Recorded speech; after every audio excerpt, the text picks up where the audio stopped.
Welcome to I plus. ഞാൻ അക്ഷര. ഈ കഴിഞ്ഞ ജൂലൈ 2024 സീറ്ററ്റ് പേപ്പർ 1-ലെ ചൈൽഡ് ഡെവലപ്മെൻറ്റ് ആൻഡ് പെഡഗോജിയിലെ ക്വസ്റ്റ്യൻസ് ആണ് നമ്മളിന്ന് ഡിസ്കസ് ചെയ്യാനായിട്ട് പോകുന്നത്. അപ്പോൾ നമുക്ക് നേരെ ആദ്യത്തെ ചോദ്യത്തിലേക്ക് കടക്കാം. Which of the following would support continuous and comprehensive evaluation? Continuous and comprehensive evaluation support ചെയ്യുന്നത് ഈ കൂട്ടത്തിൽ ഏതാണ്?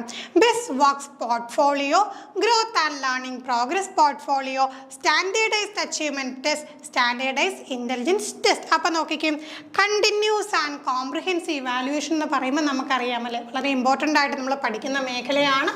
നമ്മുടെ സിലബസിൽ പ്രത്യേകം ഊന്നൽ കൊടുത്തിട്ടുള്ള ഒരു മേഖലയാണ്. അവിടെ നമുക്ക് എന്താണ്, നിരന്തരവും സമഗ്രവുമായിട്ടുള്ള മൂല്യനിർണ്ണയമാണെന്നറിയാം. അപ്പോൾ തന്നെ അതിൽ എന്തൊക്കെ ഘടകങ്ങൾ വന്നു? അവിടെ ഒരു ഇംപ്രൂവ്മെൻ്റ് അല്ലേ, എപ്പോഴും ഒരു ഇംപ്രൂവ്മെൻറ്റിനുള്ള സ്കോപ്പ് ഇട്ടുകൊണ്ടാണ് ഈ ഒരു കണ്ടിന്യൂസ് ആൻഡ് കോംപ്രിഹെൻസീവ് ഇവാലുവേഷൻ പോകുന്നത്. അതോടൊപ്പം എന്താണ്, ഹോളിസ്റ്റിക് ആയിട്ടുള്ള ഇവാലുവേഷനും നടക്കുന്നു. അങ്ങനെ നോക്കുമ്പോഴത്തേക്ക് നമുക്ക് ബെസ്റ്റ് വർക്ക്സിനെ മാത്രം എടുത്ത് പോർട്ട്ഫോളിയോ ആക്കുന്നതാണോ? ഒരിക്കലും അല്ല. എന്തായാലും സ്റ്റാൻഡേർഡൈസ്ഡ് അച്ചീവ്മെൻറ്റ് ടെസ്റ്റുകളും സ്റ്റാൻഡേർഡൈസ്ഡ് ഇൻ്റലിജൻസ് ടെസ്റ്റുകളും മാത്രമായിട്ട് ഒരിക്കലും എന്താണ് അതിനെ സപ്പോർട്ട് ചെയ്തുകൊണ്ട് നമ്മുടെ കണ്ടിന്യൂസ് ആൻഡ് കോംപ്രിഹെൻസീവ് ഇവാലുവേഷൻ വരില്ല. അപ്പം നമുക്ക് എന്താ ആൻസർ വരും? Growth and learning progress portfolio.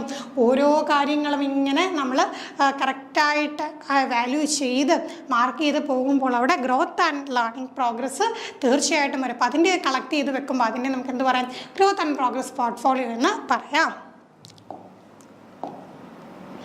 അടുത്ത ചോദ്യം അസേഷൻ റീസൺ ആണ്. അപ്പോൾ ഈ ടൈപ്പ് ചോദ്യങ്ങൾ സ്ഥിരമായിട്ട് സീറ്റഡ് പോലുള്ള പരീക്ഷകൾക്ക് ചോദിക്കും. അപ്പോൾ ചിലരൊക്കെ ഇത് കാണുമ്പോഴേങ്ങ് സ്കിപ്പ് ചെയ്ത് കളയുക ചെയ്യുന്നത് അത്ര ബുദ്ധിമുട്ടുള്ള മേഖലയല്ല, വായിച്ച് കറക്റ്റായിട്ട് മനസ്സിലാക്കിയാൽ മതി. Assertion: teachers should constantly examine their own attitudes and biases while working with children. അടുത്ത എന്താണ്? Reason: The process of problem solving is hindered by functional fixedness. ഒരു അസേഷനും റീസണും പറഞ്ഞിട്ടുണ്ടാകും. ആൻസറിലോട്ട് പോകുന്നതിന് മുമ്പായിട്ട് നമുക്കിതിൽ നിന്ന് എന്ത് മനസ്സിലാക്കാൻ കഴിഞ്ഞു എന്ന് നോക്കണം. അപ്പോൾ ടീച്ചേഴ്സ് കോൺസ്റ്റൻ്റ്ലി എന്ത് ചെയ്യണം? അവരുടെ ആറ്റിറ്റ്യൂഡും ബയാസസും. അപ്പോൾ ചിലപ്പോൾ എന്താണ്, ചില കാര്യങ്ങളോട് നമുക്ക് പോസിറ്റീവ് ആറ്റിറ്റ്യൂഡ് ഉണ്ടാകും, നെഗറ്റീവ് ആറ്റിറ്റ്യൂഡ് ഉണ്ടാകും. അതോടൊപ്പം ചില കാര്യങ്ങളോട് നമുക്ക് ചായ്വുകളുണ്ടാകും, ബയാസസ് ഉണ്ടാകും. പക്ഷേ ഇതൊന്നും എന്തായിരിക്കില്ല, ഒരിക്കലും നമ്മുടെ ടീച്ചിങ് ലേണിംഗ് പ്രോസസ്സിനെ അഫക്റ്റ് ചെയ്യാനായിട്ട് പാടില്ല. അപ്പോൾ അതിന് വേണ്ടി നമ്മൾ എന്ത് ചെയ്യണം? റെഗുലറായിട്ട് അത് എക്സാമിൻ ചെയ്യണം. അത്തരത്തിലുള്ള ബയാസസിനോ അല്ലെങ്കിൽ ആറ്റിറ്റ്യൂഡ്സിനോ നമ്മൾ എന്ത് ചെയ്യുന്നുണ്ട്, അതിലേക്ക് ഊന്നി പോകുന്നുണ്ടോ, നമുക്ക് നിഷ്പക്ഷമായിട്ട് നിൽക്കാൻ സാധിക്കുന്നില്ലയോ എന്ന് നമ്മൾ നോക്കും. അപ്പോൾ അത് ശരിയാണ്, അസേഷൻ ശരിയാണ്.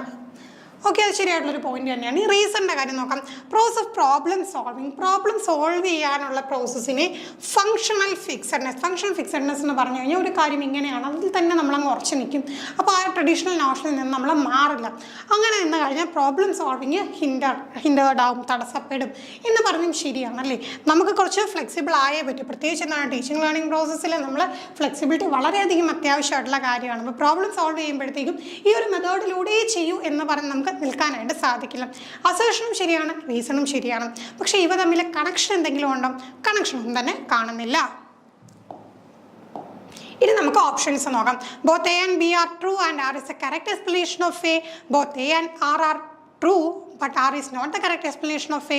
A is true but R is false. A and R are false. അപ്പം A ഇഷ്ടം, R റീസണും ആണ്. അപ്പോൾ ഓൾറെഡി നമ്മൾ ആൻസർ പറഞ്ഞു കഴിഞ്ഞു. എന്താണ്, എയും ബിയും ശരി തന്നെയാണ്. പക്ഷേ എന്താണ്, ഈ ഒരു റീസൺ എന്ന് പറയുന്ന ഒരിക്കലും അസേഷൻ്റെ കറക്റ്റ് എക്സ്പ്ലനേഷൻ അല്ല. അതുകൊണ്ട് നമുക്കിവിടെ ആൻസർ എന്താണ്, ഈ ഒരു second one, both A and R are true but R is not the correct explanation of A. അടുത്ത ചോദ്യം. While talking about her poor marks in mathematics, Avi says, I just don't have the sense for numbers. Avi is attributing his performance to. അപ്പോൾ നോക്കിക്കുക, general ആയിട്ടുള്ളൊരു ചോദ്യമാണ്. ആദ്യത്തെ ചിത്രമുള്ള മാത്തമാറ്റിക്സിൽ poor marks കിട്ടിയ സമയത്ത് ചോദിച്ചപ്പോൾ പറഞ്ഞ എന്താണ്, എനിക്ക് നമ്പേഴ്സിൽ സെൻസ് കുറവാണ് എന്ന് പറയുകയാണെങ്കിൽ ആ ഒരു എന്തിനെയാണ് ആട്രിബ്യൂട്ട് ചെയ്യുന്നത്? Luck, task difficulty, lack of effort, lack of ability. ഇവിടെ നമ്മൾ ജസ്റ്റ് എന്താ ലോജിക്ക് മാത്രം ഉപയോഗിച്ചാൽ മതി അല്ലേ. അപ്പം ലക്കിൻ്റെ കാര്യമല്ല പറയുന്നത്. അപ്പോൾ എന്താണ്, എനിക്ക് എളുപ്പമുള്ള ചോദ്യം ചോദിച്ചായിരുന്നെങ്കിൽ എനിക്ക് മാർക്ക് കിട്ടിയാൽ, എനിക്ക് പാടുള്ള ചോദ്യം വന്നതുകൊണ്ട് എനിക്ക് മാർക്ക് പോയെന്ന് പറഞ്ഞു കഴിഞ്ഞാൽ അവിടെ ലക്കാണെന്ന് പറയാം. ടാസ്ക് ഡിഫിക്കൽട്ടി, ആ വർക്ക് ഡിഫിക്കൽട്ട് ആയിരുന്നു എന്ന് പറയുവാണെങ്കിൽ task difficulty. Lack of effort, ഞാൻ എഫേർട്ട് ഇടാഞ്ഞത് കൊണ്ട് എനിക്ക് മാർക്ക് കുറഞ്ഞു എന്ന് പറഞ്ഞു കഴിഞ്ഞാൽ ലാക്ക് ഓഫ് എഫേർട്ട്. പക്ഷേ ഇവിടെ എന്താണ്, ഒരു സെൻസ് ഓഫ് നമ്പേഴ്സ് ഇല്ല എന്ന് പറയുമ്പോൾ അവിടെ എന്താണ്, ലാക്ക് ഓഫ് എബിലിറ്റി, ആ ഒരു കഴിവ് കുറവാണ് എന്നുള്ള കാര്യമാണ്. വളരെ സിമ്പിളായിട്ടുള്ള ചോദ്യമായിരുന്നു. അടുത്ത ചോദ്യം, according to Vygotsky's theory, which of the following is recommended approach in order to optimize students' learning experience? കുട്ടികളുടെ ലേണിംഗ് എക്സ്പീരിയൻസ് ഒപ്റ്റിമൈസ് ചെയ്യാനായിട്ട് വൈഗോട്സ്കിയുടെ അഭിപ്രായത്തിൽ എന്ത് അപ്രോച്ചാണ് വേണ്ടത്? Providing students with work that is completely unrelated to their current level of understanding.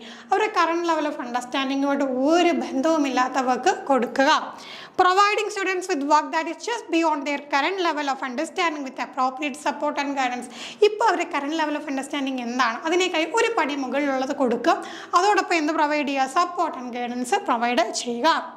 Providing no support students are leaving them to struggle on their own. ഒരു സപ്പോർട്ടും കൊടുക്കേണ്ട, പിള്ളേർ എന്ത് ചെയ്യട്ടെ, അവർ തന്നെ കിടന്ന് പണിയെടുക്കട്ടെ. Providing students with work that they can manage and complete individually. അവർക്ക് കൊടുക്കാൻ എന്താണ്? അവർക്ക് മാനേജ് ചെയ്യാൻ, ഇൻഡിവിജ്വലായിട്ട് അവർക്ക് ചെയ്യാനും മാനേജ് ചെയ്യാനും പറ്റുന്ന വർക്ക് കൊടുക്കാം. പെട്ടെന്ന് കാണുമ്പോൾ നമുക്ക് ഇതാണ് ശരിയെന്ന് തോന്നും, കുട്ടികൾക്ക് പറ്റുന്നത് കൊടുക്കുക എന്നുള്ളത് തോന്നും. പക്ഷേ ആളാരാണ്? വൈഗോട്സ്കിയാണ്. വൈഗോട്സ്കിയുടെ തിയറിയിൽ നമ്മൾ പഠിച്ചു അല്ലേ സ്കാഫോൾഡിങ്ങിൻ്റെ പ്രാധാന്യത്തെക്കുറിച്ചും. അപ്പോൾ നമ്മുടെ ആൻസർ എന്ത് വരും? Providing students with work that is just beyond their current level. Current ലെവലിനേക്കായി ഉയരത്തിൽ നമുക്ക് ഉയർത്തിക്കൊണ്ടുവരണ്ടേ, ഇപ്പോൾ കറണ്ട് ലെവലിനേക്കായി ഉയരത്തിൽ കൊടുക്കുക. അതിനോടൊപ്പം എന്ത് ചെയ്യാം?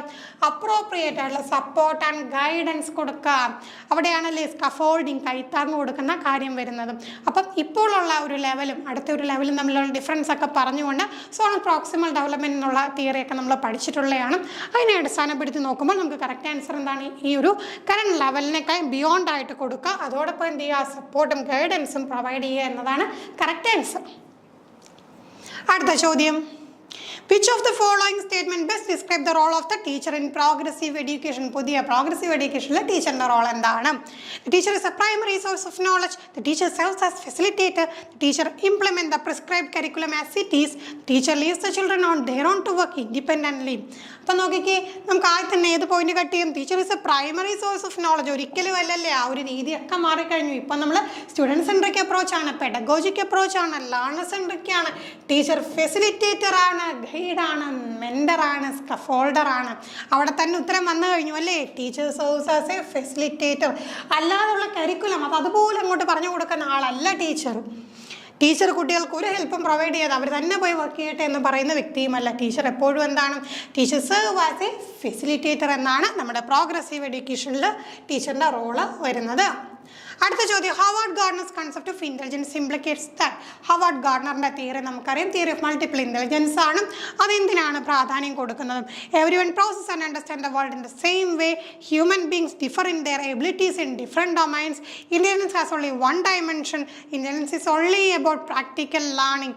ഹവാർഡ് ഗാർഡനറിൻ്റെ തിയറി എന്താണ്? തിയറി മനസ്സിലായാൽ തന്നെ ഉത്തരം കിട്ടി. മൾട്ടിപ്പിൾ ഇൻ്റലിജൻസ്, ആളുകളിൽ എബിലിറ്റീസ് പല ഡൊമൈൻസിൽ പല രീതിയിലായിരിക്കും.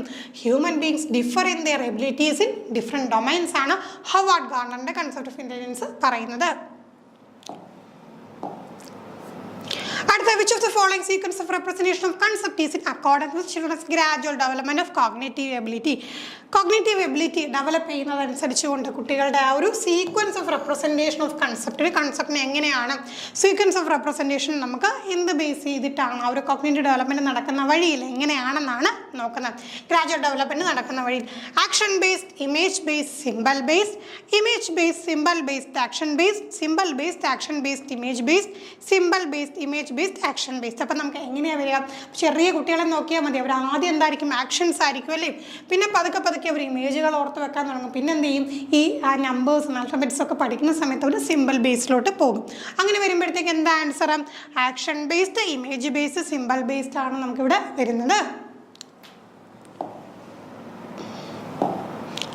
അടുത്ത ചോദ്യം അസേർഷൻ റീസൺ ആണ്. Teacher should provide emotional support to children in the classroom to ensure effective learning. Reason, emotion and cognition are related to each other in complex ways. അപ്പം നമുക്ക് assertion ശരിയാണോ എന്ന് നോക്കാം. ടീച്ചർ കുട്ടികൾക്ക് emotional support provide ചെയ്യണം. എന്തിനാണ്? Class റൂമിൽ effective learning നടക്കാനായിട്ട് എന്ത് ചെയ്യണം? ഇമോഷണൽ സപ്പോർട്ട് പ്രൊവൈഡ് ചെയ്യണം. തീർച്ചയായിട്ടും ശരിയാണല്ലേ. ടീച്ചേഴ്സ് പഠിപ്പിച്ചാൽ മാത്രം മതിയല്ല, കുട്ടികൾക്കൊരു മാനസികമായിട്ടുള്ള വൈകാരികമായിട്ടുള്ള ആ ഒരു കണക്ഷൻ സപ്പോർട്ട് പ്രൊവൈഡ് ചെയ്യണം. എന്നാൽ മാത്രമേ എന്താണ് നമ്മുടെ ഒരു ഇഫക്റ്റീവ് ലേണിംഗ് ഇവിടെ പോസിബിൾ ആവുകയുള്ളൂ അല്ലേ. കുട്ടികളുടെ പ്രശ്നങ്ങൾ പലപ്പോഴും എന്താണ് പേരൻസിനോടോ അല്ലെങ്കിൽ സുഹൃത്തുക്കളോടോ പറയാത്ത പ്രശ്നങ്ങളോ സങ്കടങ്ങളോ പോലും പലപ്പോഴും ആരോടാ പറയുക? ടീച്ചേഴ്സിനോടാണ് പറയുന്നത്. അപ്പോൾ അതൊക്കെ ഒന്ന് കേൾക്കാനും അവർക്ക് വേണ്ട സപ്പോർട്ട് പ്രൊവൈഡ് ചെയ്യാനും കഴിയുന്നത് തീർച്ചയായിട്ടും ഈ ഒരു ടീച്ചിങ് ലേണിംഗ് പ്രോസസ്സിൻ്റെ പ്രധാനപ്പെട്ട പ്രധാനപ്പെട്ട ഒരു ഭാഗം തന്നെയാണ്. അടുത്ത നോക്കിക്കേ, emotions and cognition are related to each other in complex. ഇമോഷനും കോഗ്നീഷനും തമ്മിൽ എന്താണ്, നമുക്ക് ഇഴപിരിക്കാനാകാത്ത വിധം ബന്ധമുണ്ട്. അപ്പോൾ എന്താണ്, അവർ കോംപ്ലക്സ് വേസിൽ ഇത് കണക്റ്റഡ് ആണെന്ന് മനസ്സിലാക്കി. അപ്പോൾ ഇതാണ് റീസൺ, രണ്ടും ശരിയാണ്. അപ്പോൾ ഇത് തമ്മിൽ ബന്ധമുണ്ടോ? തീർച്ചയായിട്ടും ബന്ധമുണ്ട്. ഇമോഷണലി വീക്കായിരിക്കുന്ന ഒരു കുട്ടിക്ക് ഒരിക്കലും എന്താണ് കോഗ്നിറ്റീവായിട്ട് ക്ലാസ്സിൽ ഇരുന്ന് സമാധാനമായിട്ട് ചിന്തിച്ച് ഉത്തരങ്ങൾ കണ്ടെത്താൻ പറ്റുമോ? പറ്റില്ല. അപ്പോൾ എന്താണ്, ഇമോഷനും കോഗ്നീഷനും കണക്റ്റഡ് ആണ്. ഇമോഷണൽ സപ്പോർട്ട് ടീച്ചേഴ്സ് പ്രൊവൈഡ് ചെയ്യുകയും വേണം. അപ്പോൾ നമുക്ക് അസേഷനും ശരിയാണ്, റീസണും ശരിയാണ്. അസേഷൻ്റെ റീസൺ തമ്മിലുള്ള ഒരു കണക്ഷനും ശരി തന്നെയാണ്. അപ്പോൾ നമുക്ക് ആൻസർ എങ്ങനെ വരും? Both A and R are true but R is the correct explanation of A. അസേഷനും റീസണും ശരിയാണ്. റീസൺ എന്താണ്, അസേഷൻ്റെ കറക്റ്റ് എക്സ്പ്ലനേഷൻ തന്നെയാണ്. അടുത്ത ചോദ്യം, which of the following statement about development is correct? ഡെവലപ്മെൻറ്റിനെ കുറിച്ച് കറക്റ്റ് ആയിട്ടുള്ള, പ്രത്യേകം ശ്രദ്ധിക്കുക, പെട്ടെന്ന് കണ്ട് ഇൻകറക്റ്റ് ആണെന്ന് വിചാരിച്ചുകൊണ്ട് ഏതെങ്കിലും ഒരു ആൻസർ കയറി മാർക്ക് ചെയ്യില്ല. ഏതാണ് കറക്റ്റ് എന്നാണ് ചോദിക്കുന്നത്. Development is a discontinuous process. Development occurs in a spiral manner, not linear. Development proceeds from specific to general. Different aspects of development are independent to each other. അപ്പോൾ നമുക്ക് ഇവിടെ correct ആയിട്ടുള്ള point ഏതാണ്? Correct ആയിട്ടുള്ള point ഏതാണ്? നമുക്ക് ആവേശത്തിൻ്റെ പുറത്ത് പെട്ടെന്ന് എന്താണ് ഇൻകറക്റ്റ് ആയിട്ട് അവിടെ ഇവിടെയും എന്താണ് എല്ലാം അങ്ങോട്ടും ഇങ്ങോട്ട് തിരിച്ചു മറിച്ച് വിട്ടേക്കും, പെട്ടെന്ന് തെറ്റിപ്പോവെല്ലാം. Development occurs in spiral manner, not linear. നമുക്ക് ഒരു സ്പൈറൽ മാനറിലാണല്ലേ, ഒരു ലീനിയർ മാനറിലല്ല ഒരിക്കലും ഡെവലപ്മെൻറ്റ്. അപ്പോൾ ഡെവലപ്മെൻറ്റ് കുറച്ച് വന്നു, അതിൽ നിന്ന് കുറച്ചും കൂടെ എന്താണ് അതിനെ ബേസ് ചെയ്തുകൊണ്ട് അങ്ങനെ ഡെവലപ്മെൻറ്റ് കൂടിയാണ് വരുന്നത്. അല്ലാതെ ഈ ലീനിയർ മാനറിലല്ല ഡെവലപ്മെൻറ്റ് നടക്കാം. ഡെവലപ്മെൻറ്റ് ഈസ് അപ്പോൾ ഇതാണ് ആൻസർ. ഇനി നമുക്ക് ബാക്കി ഓപ്ഷൻ എന്തുകൊണ്ട് തെറ്റായെന്ന് നോക്കാം. ഡെവലപ്മെൻറ്റ് ഡിസ്കണ്ടിന്യൂസ് പ്രോസസ് ആണോ? അല്ല. ഡെവലപ്മെൻറ്റ് എന്താ? കണ്ടിന്യൂസ് പ്രോസസ് ആണ്. Development proceed from specific to general ആണോ? അല്ല. General to specific. ചെറിയ കുട്ടികളെ നോക്കിയാൽ മതി, അവർ ആദ്യം എന്താണ് ജനറലായിട്ടുള്ള മൂവ്മെൻറ്റ്സിൽ നിന്നാണ് സ്പെസിഫിക് മൂവ്മെൻറ്റ്സിലോട്ട് പോകുന്നത്. ചെറിയ കുട്ടികൾ സങ്കടം വരുമ്പോഴത്തേക്കും കൈയും കാലും എല്ലാം ഇട്ട് അടിച്ച് കരയും. എന്നാൽ അവർ വളർന്നു വരുമ്പോഴത്തേക്ക് ആ ഒരു ജനറലായിട്ടുള്ള കാര്യത്തിൽ നിന്ന് ഒതുങ്ങി സ്പെസിഫിക് ആയിട്ട് മിണ്ടാതെ ഇരിക്കുക, അല്ലെങ്കിൽ എന്താണ് ആരും അനങ്ങാതെ ആരോട് സംസാരിക്കാതെ ഒരു മൂലയിൽ പോയി ഇരിക്കുക, കണ്ണുനീർ വാർക്കുക എന്നുള്ള സ്പെസിഫിക് മൂവ്മെൻറ്റ്സിലോട്ട് വരും. അത്രയൊന്നും ആലോചിച്ചാൽ മതി. ഇനി എന്താ, different aspect of development are independent to each other. ഒരിക്കലും അല്ല. ഡെവലപ്മെൻറ്റിൻ്റെ ആസ്പെക്റ്റുകളെല്ലാം എന്താണ്, they are dependent to each other ആണ്. അപ്പോൾ അങ്ങനെയാണ് നമുക്ക് കറക്റ്റ് ആൻസർ എന്താ, സ്പൈറൽ മാനർ എന്നുള്ളതാണ് ഡെവലപ്മെൻറ്റുമായിട്ട് ബന്ധപ്പെട്ട ശരിയായ ആ ഒരു സ്റ്റേറ്റ്മെൻറ്റ്. അടുത്ത ചോദ്യം, according to Vygotsky children regulate their own behaviour through the. എങ്ങനെയാണ് വൈഗോട്സ്കിയുടെ അഭിപ്രായത്തിൽ കുട്ടികൾ അവരുടെ ബിഹേവിയർ റെഗുലേറ്റ് ചെയ്യുന്നത്? പ്രോസസ് ഓഫ് അഡാപ്റ്റേഷൻ ആണോ, യൂസ് ഓഫ് ഇന്നർ സ്പീച്ച് ആണോ, പ്രോസസ് ഓഫ് ഇക്വിലിബ്രേഷൻ ആണോ, യൂസ് ഓഫ് സെൽഫ് റീഎൻഫോഴ്സ്മെൻ്റ് ആണോ? അപ്പോൾ ബാക്കിയൊക്കെ എന്താണ്, ഈ അഡാപ്റ്റേഷനും ഇക്വിലിബ്രേഷനും റീഎൻഫോഴ്സ്മെൻറ്റും ഒന്നും വൈഗോട്സ്കിയുടെ തിയറിയായിട്ട് ബന്ധപ്പെട്ട് വരുന്നതല്ല. അപ്പോൾ അവിടെ എന്ത് വരും answer? Through the use of inner speech. Inner സ്പീച്ചിൻ്റെ സഹായത്തോടു കൂടിയാണ് കുട്ടികൾ എന്ത് ചെയ്യുക, അവരുടെ ബിഹേവിയർ റെഗുലേറ്റ് ചെയ്ത് കൊണ്ട് വരിക. അടുത്ത ചോദ്യം, which pedagogical approach would be adopted by teachers who firmly believe in constructivism to teach concepts of floating and singing to class 5th children? പെട്ടെന്ന് ഈ ചോദ്യം കാണുമ്പോൾ ഫ്ലോട്ടിംഗ് ആൻഡ് സിംഗിങ് ഇത് ഏത് തിയറി നമ്മൾ പഠിച്ചിട്ടില്ലല്ലോ എന്ന് ചിന്തിക്കൽ. ജസ്റ്റ് ഒരു ഉദാഹരണം പറഞ്ഞേക്കുവാണ്. ഫ്ലോട്ടിങ്ങിനെ കുറിച്ചും സിംഗിങ്ങിനെ കുറിച്ചും എങ്ങനെയാണ് സാധനങ്ങൾ ഫ്ലോട്ട് ചെയ്യുന്നത്, എങ്ങനെയാണ് സിങ്ക് ചെയ്യുന്നത് എന്നതിനെക്കുറിച്ച് പഠിപ്പിക്കാനായിട്ട് കൺസ്ട്രക്റ്റീവിസത്തിൽ ബിലീവ് ചെയ്യുന്ന ടീച്ചർ എന്ത് മെത്തേഡാണ് ഫോളോ ചെയ്യുന്നതെന്നാണ് ചോദിച്ചിരിക്കുന്നത്. അപ്പോൾ നോക്കിയ ആപ്ലിക്കേഷൻ ലെവലിലോട്ടാണ് ചോദ്യം. Lecture method, showing videos, showing power point presentation, guided discovery. അപ്പോൾ കൺസ്ട്രക്റ്റീവിസം എന്ന് പറയുമ്പോൾ ആ തിയറി എന്താ പറയുന്നത്, children should construct their own knowledge. അവരവരുടെ അറിവ് സൃഷ്ടിക്കുന്നു, കുട്ടികൾ തന്നെയാണ് അറിവിൻ്റെ നിർമ്മാതാക്കൾ. അങ്ങനെ വരുമ്പോഴത്തേക്ക് അവിടെ യൂസ് ചെയ്യാൻ കഴിയുന്ന മെത്തേഡ് ഏതാണ്? Guided discovery. കുട്ടികൾ കാര്യങ്ങൾ ഡിസ്കവർ ചെയ്യട്ടെ, അതോടൊപ്പം ആര് ഗൈഡ് ചെയ്യും? ടീച്ചർ ഗൈഡ് ചെയ്യും. അപ്പോൾ അതാണ് നമുക്ക് കൺസ്ട്രക്റ്റീവിസവുമായിട്ട് ചേർന്ന് നിൽക്കുന്ന ആ ഒരു പോയിന്റ് എന്ന് പറയാം. അടുത്ത ചോദ്യം, which of the following is not an effective memory technique for meaning learning? Meaning ലേണിംഗിൽ ഇഫക്റ്റീവ് അല്ലാത്തത് എന്ത്? Rote rehearsal, mnemonics, concept mapping, elaborative rehearsal. നമുക്ക് ഈ പദം റോട്ട് എന്നുള്ള പദം കണ്ടു കഴിഞ്ഞാൽ തന്നെ എന്ത് ചെയ്യാം, മനസ്സിലാക്കാം അല്ലേ? കാണാപ്പാടം പഠിക്കുന്ന പരിപാടി ഇപ്പം നമുക്കുണ്ടോ? അതൊരു നല്ല മെമ്മറി ടെക്നിക്കാണോ? അല്ല. റോട്ട് റിഹേഴ്സലാണ് വരുന്നത്. നിമോണിക്സ് എന്ന് പറയുമ്പോൾ നമ്മൾ ഫസ്റ്റ് ലെറ്റേഴ്സ് ഒക്കെ ചേർത്തുകൊണ്ട് കാര്യങ്ങൾ ഓർത്ത് വെക്കുന്നതാണ്. കൺസെപ്റ്റ് മാപ്പിംഗ്, കാര്യങ്ങളെ കൺസെപ്റ്റ്സ് എന്ത് ചെയ്യാം, കണക്ട് ചെയ്ത്. പിന്നെ എലാബറേറ്റീവ് റിഹേഴ്സൽ, അത് പറഞ്ഞ് എലാബറേറ്റീവായിട്ട് റിഹേഴ്സ് ചെയ്ത് പഠിക്കാം. അപ്പോൾ ഈ ബാക്കി 3 എണ്ണം എന്താണ്, എഫക്റ്റീവായിട്ടുള്ള മെമ്മറി ടെക്നിക്ക് തന്നെയാണ്. റോട്ട് റിഹേഴ്സൽ ഒരിക്കലും ഇഫക്റ്റീവ് അല്ല. അടുത്ത ചോദ്യം, which of the following is not a characteristics of well formulated critical thinking question. Critical thinking ക്വസ്റ്റ്യൻ്റെ ഒരു ക്യാരക്ടറിസ്റ്റിക്സ് അല്ലാത്തത് ഈ കൂട്ടത്തിൽ ഏതെന്നാണ്? It is open ended and allows for multiple answers. It is based on primarily on factual information. It requires analysis and evaluation of information. It promote higher level thinking and problem solving skill. അപ്പോൾ നോക്കിയേ, well formulated critical thinking ക്വസ്റ്റ്യൻ്റെ characteristics അല്ലാത്തതാണ് കേട്ടോ, not a characteristics ആണ്. നോക്കിക്കേ, open ended ആണ്, multiple answers വരും. അത് തീർച്ചയായിട്ടും എന്താണ് ക്രിട്ടിക്കൽ തിങ്കിങ് ക്വസ്റ്റ്യൻ്റെ ഭാഗം തന്നെയാണ്. ഓപ്പൺ എൻഡഡ് ആണ്, അവിടെ എന്താണ് ക്ലോസ് എൻഡഡ് അല്ല. മൾട്ടിപ്പിൾ ആൻസേഴ്സ് വരുമെങ്കിൽ അത് തീർച്ചയായിട്ടും എന്താണ് ക്യാരക്ടറിസ്റ്റിക്സ് ആണ്. അനാലിസിസും ഇവാലുവേഷനും ആവശ്യമാണ്. ഇൻഫർമേഷൻ അനലൈസും ഇൻഫർമേഷൻ എന്താണ് ഇവാലുവേഷനും ആവശ്യമാണെങ്കിൽ അതും അതിൻ്റെ ഭാഗമാണ്, ക്യാരക്ടറിസ്റ്റിക്സ് തന്നെയാണ്. ഹയർ ലെവൽ തിങ്കിങ്ങും പ്രോബ്ലം സോൾവിങ് സ്കില്ലും പ്രൊമോട്ട് ചെയ്യുന്നെങ്കിൽ തീർച്ചയായിട്ടും അതും അതിൻ്റെ ഭാഗമാണ്. അപ്പോൾ എന്താണ്, it is based on primarily on factual information. ഫാക്ട്സിനെ മാത്രം ബേസ് ചെയ്തുകൊണ്ടാണ് എന്ന് നമുക്കൊരിക്കലും എന്താണ് ഈ ഒരു നല്ല ഒരു ക്രിട്ടിക്കൽ തിങ്കിങ് സ്കില്ല് തിങ്കിങ് ക്വസ്റ്റ്യനിൽ ഒരിക്കലും വരികയില്ല. ഫാക്റ്റ് അതുപോലെ എന്താണ് അതുപോലെ പഠിച്ചു വെക്കാം. ഇപ്പോൾ എന്തെങ്കിലും ഒരു കാര്യം ഇന്ത്യയിൽ എത്ര സംസ്ഥാനങ്ങളുണ്ട് എന്ന് നോക്കുമ്പോൾ ആ ഫാക്റ്റ് നമ്മൾ അതുപോലെ പഠിച്ചു വെക്കണം. അതൊരിക്കലും എന്താണ് ക്രിട്ടിക്കൽ തിങ്കിങ് ക്വസ്റ്റ്യൻ അല്ല. അടുത്ത ചോദ്യം, അസേഷനും റീസണും ആണ്. Classroom pedagogy should be culturally responsive to meet the needs of student from diverse cultural background. Equity in classroom can be ensured only through standardized curriculum and assessment. അപ്പോൾ നോക്കിയേ, ഒന്നാമത്തെ assertion എന്താണ്, ക്ലാസ് റൂം പെഡഗോജി എപ്പോഴും എന്താണ് culturally responsive ആകണം. എല്ലാ കൾച്ചറിനെയും നമ്മൾ എന്ത് ചെയ്യണം, നമ്മൾ റെസ്പെക്ട് ചെയ്യണം. കുട്ടികൾ പല ഡൈവേഴ്സ് കൾച്ചറൽ ബാക്ക്ഗ്രൗണ്ടിൽ നിന്ന് വരുന്നതാണ്, അവരുടെ ആവശ്യങ്ങൾ നമ്മൾ മനസ്സിലാക്കണം. ശരിയാണ്. അടുത്ത, equity in classroom can be ensured only through standardised curriculum and assessment. ക്ലാസ് റൂമിൽ ഇക്വിറ്റി, എല്ലാവർക്കും ആ ഒരു തുല്യത കൊടുക്കാനായിട്ട് നമ്മൾക്ക് സ്റ്റാൻഡർഡൈസ്ഡ് കരിക്കുലത്തിലും അസസ്മെൻറ്റിലൂടെയും സാധിക്കുകയുള്ളൂ എന്നാണ് പറഞ്ഞിട്ടുള്ളത്. അതങ്ങനെയല്ല, നമുക്ക് പല മെത്തേഡിലൂടെ എന്ത് ചെയ്യാൻ പറ്റും, ക്ലാസ് റൂമിൽ ഇക്വിറ്റി കൊണ്ടുവരാനായിട്ട് പറ്റും. അതിനിപ്പം നമുക്ക് സ്റ്റാൻഡർഡൈസ്ഡ് കരിക്കുലം സ്റ്റാൻഡർഡൈസ്ഡ് അസസ്മെൻറ്റും വേണമെന്ന് നിർബന്ധമൊന്നുമില്ല. അങ്ങനെ നോക്കുമ്പോഴത്തേക്ക് നമ്മുടെ അസേഷൻ ശരിയാണ്, റീസൺ തെറ്റാണ്. ഇനി നമുക്ക് ഓപ്ഷൻ നോക്കാം. അവിടെ ഓപ്ഷനിലുണ്ട് എന്താണ് both A and R are true, അങ്ങനെ ഓപ്ഷൻ എല്ലാം ഉണ്ട്. പക്ഷെ നമുക്ക് എന്താണ്, നമ്മൾ ഓൾറെഡി പറഞ്ഞു കഴിഞ്ഞു എന്താണ് A is true and R is false. പിന്നെ അതിൻ്റെ കൂടുതൽ എക്സ്പ്ലനേഷനിലോട്ട് നമ്മൾ പോകേണ്ട കാര്യമില്ല.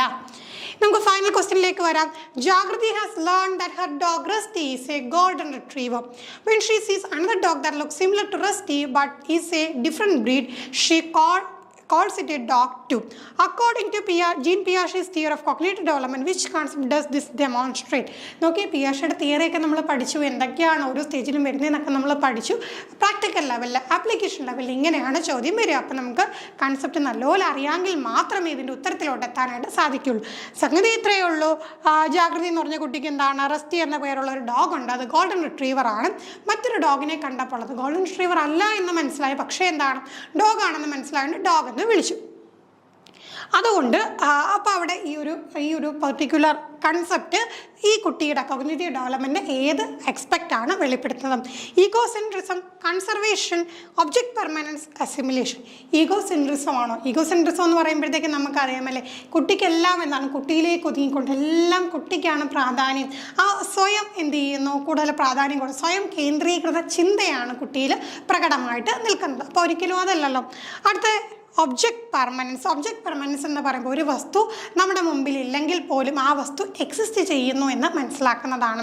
വസ്തുസ്ഥൈര്യം എന്ന് നമ്മൾ പറയും. അതായത് എന്താണ്, ഇപ്പം അമ്മ അടുത്തില്ലെങ്കിൽ പോലും, അമ്മ കുട്ടിയുടെ അടുത്ത് നിന്ന് ഇത് അടുക്കളയിലോട്ട് പോയി, എന്നാൽ അമ്മ മുമ്പിലില്ലെങ്കിൽ പോലും അമ്മ എക്സിസ്റ്റ് ചെയ്യുന്നു എന്ന് കുട്ടി മനസ്സിലാക്കി എത്തുന്ന ആ ഒരു സ്റ്റേജാണ് ഒബ്ജക്റ്റ് പെർമനൻസ് എന്ന് പറയുന്നത്. അടുത്ത കൺസർവേഷൻ എന്ന് പറയുമ്പോൾ എന്താണ്, നമ്മൾ രണ്ട് പാത്രങ്ങൾ എടുക്കുന്നു, നീളമുള്ള പാത്രം, പരന്ന പാത്രം. ഒരേ എമൗണ്ട് വെള്ളം രണ്ടിലും നിറച്ച് കഴിഞ്ഞാൽ രണ്ടിലുമുള്ള എമൗണ്ട് തുല്യമാണ് എന്ന് മനസ്സിലാക്കുന്ന സ്റ്റേജാണ് കൺസർവേഷൻ എന്ന് പറയുന്നത്. അപ്പം നമുക്ക് ആൻസർ എന്താണ്, അസിമിലേഷൻ ആണ് അല്ലേ. നമുക്ക് എക്സിസ്റ്റിംഗ് ആയിട്ടുള്ള സ്കീമെ എന്ത് ചെയ്തു, ഇവിടെ ഒന്ന് മോഡിഫൈ ചെയ്തു. ഓൾറെഡി ഡോഗ് എന്ന് പറയുമ്പോഴത്തേക്ക് ആ കുട്ടിയുടെ മനസ്സിൽ ഗോൾഡൻ റിട്രീവർ ആയിരുന്ന പുതിയൊരു ഡോഗിനെ കണ്ടപ്പോഴത്തേക്കും ഗോൾഡൻ റിട്രീവർ അല്ലാത്ത ഡോഗും ഉണ്ട്, മറ്റേ ബ്രീഡും ഉണ്ടെന്നുള്ള ഐഡിയ കുട്ടിയുടെ ഉള്ളിലോട്ട് എത്തി. അപ്പോൾ അതെന്താണ്, അത് അസിമിലേഷനാണ്. അപ്പോൾ ഇത്രയും കാര്യങ്ങളാണ് നമുക്കിത് ഡിസ്കസ് ചെയ്യാനായിട്ടുള്ളത്. ബാക്കി ക്വസ്റ്റ്യൻസ് നമുക്ക് അടുത്ത സെക്ഷനിൽ ഡിസ്കസ് ചെയ്യാം. Thank you all.